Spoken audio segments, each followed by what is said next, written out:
What's up, everybody? I'm here to talk about the second of the three genies, Thundurus, who was also super cool and got some really nice buffs, as always, in this ROM hack.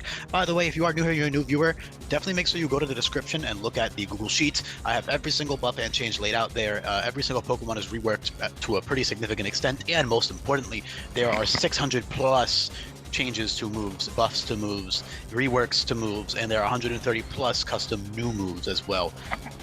And excuse me, those are super important. You should definitely check out what all those do in the description below, because that greatly affects the way the Pokemon function. With that being said, though, all of the genies now share the ability Air Late, which goes great with moves like Extreme Speed for physical sets, Whiplash, which always drops defense, Giga Impact, which essentially functions like Draco Meteor, so it drops your attack stat by 2, and that's 160 base power. So with Air Late, that becomes 192 base power. Absolutely insane how strong that is. And then you have Strength, which is essentially normal type close combat, so you have that, which becomes 144 base power with Air Late.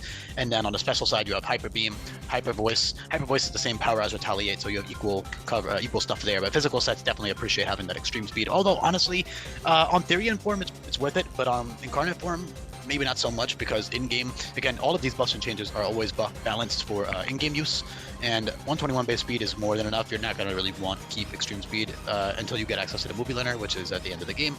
Until then, you'd probably rather just run a stronger normal stab, or normal Air Late boosted stab.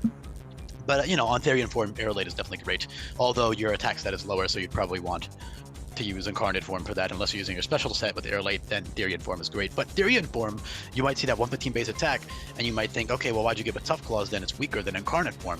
It is not. With Tough Claws in mind, Therian form has 165 base attack. If you do the math out, I believe it's somewhere around 165, 164-ish. So you have 165 attack, 145 special attack, so it's much stronger than Incarnate form in exchange for losing 10 base speed. And of course, Tough Claws doesn't have Defiance, which in-game is not the most useful ability. These changes, again, like I said, are not buffed for competitive play. So, stuff like Defog is great with Defiant. In-game, Defiant is more useful for switching into Parting Shot, which the AI will use a lot, as well as Intimidate users and that kind of thing, which are very prevalent now. So Defiant is still a good ability, but it's a little bit situational. I'd say Incarnate would be running Air Late probably 80% of the time in-game. Doesn't make Defiant bad, though. It's still a great ability. Also, I did remove Prankster on all of them, by the way. Prankster is not good in-game on these guys. They don't have the move pool to abuse it. This is not BGC or not pressing Swagger and Foul Play and fucking all this other stupid shit. That's not what this is balanced for. So Prankster is a wasted ability slot. You would never use it, really, ever. Like what? Oh my god, my Rain Dance is priority. Now I can Rain Dance and Parting Shot. Like, it's not that good, alright? You'd much rather have Defiant and Air Late as your abilities over Prankster, for in-game use, of course. Even on these guys who are slower, Tornadus is the fastest of the three, 131 and 121 speed, while Incarnate has 121 and 111, and that cycle will repeat as I go to Landorus. But in general, 111 base speed on Therian is still great, and then 121 is a great speed tier on Incarnate as well. Like I said, Therian form trades that 10 speed for immense power. Again, 165, 145 offenses, and then they are the same exact bulk. So really, it's an easy choice as to which one to use for a certain boss fight. If you need the speed, Incarnate. You need the power, Therian. It's that simple.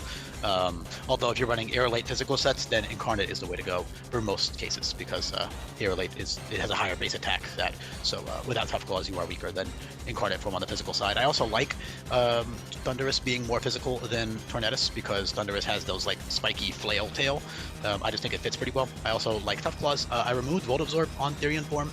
Volt Absorb is not a bad ability for an electric flying type. It's not bad at all, but there is already Emolga and not Zapdos. Who else has no, it might be Zapdos. No, it's Rotom Fan. Yeah, Rotom Fan and Emolga, who have Lightning Rod and Motor Drive. So Volt Absorb technically isn't taken up by any electric flying type, which is something I always try to keep in mind when it comes to giving Pokemon certain abilities, but I'd rather have Tough Claws. It's way cooler. You don't need the electric immunity. It's not a big deal.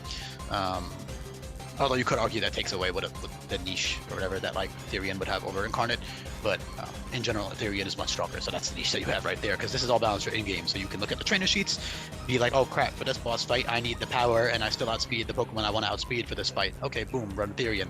Oh, this fight, I need the speed on Incarnate, or I need the physical attack with Air Late on Incarnate. That's really that simple. That's how you would decide. In general, they have good utility moves as well. Stuff like Battle Cry and Parting Shot are really nice. Powerful stabs, like I said, you got that Giga Impact Hyper Beam, as well as stuff like Volt Tackle, Zap Cannon, Electro Assault, all these strong moves.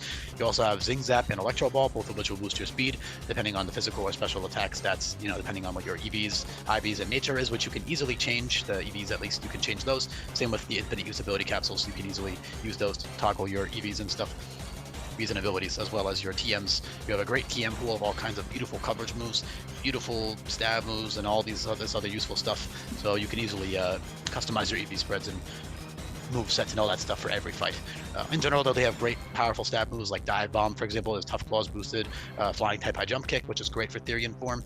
You have stuff like Zing Zap, which would be great with Tough Claws on Therian form because Zing Zap is a contact move that gives you +1 speed, I believe it's 85 base power, so that's really powerful. Of course, Wild Charge and Volt Tackle and Electro Assault are just nukes, 110, 125 and 150 base power each with their own respective drawbacks, and each of them deal more recoil damage. By the way, I don't know if I said this already in this video, but if you were listening this far into the video, I hope you have checked out that move sheet in the description below. I'm assuming you have if you listen this far into the video. But yeah, in general, great offensive Pokemon. Not too much defensive utility, although it does have those moves like Battle Cry and Parting Shot, and it has a relatively good typing for some, useful immunities and resistances. So you can really get leverage at any Pokemon as long as it's not paper thin, which in this case it's not. And you can even run bulky sets for certain boss fights if you wanted to. So yeah, that's about everybody. Hopefully you found this video entertaining, and yeah, let me know in the description, let me know in the comment section below, what you think of these. Like I said, I made Incarnate, both of Thundurus' forms, more physical, while Tornadus is more special. Thundurus is more physical in the Therian form with Tough Claws, and then it's a mixed attacker. It's just a grid mixed attacker, alright? Yeah. Peace, everybody. Hopefully you found it interesting.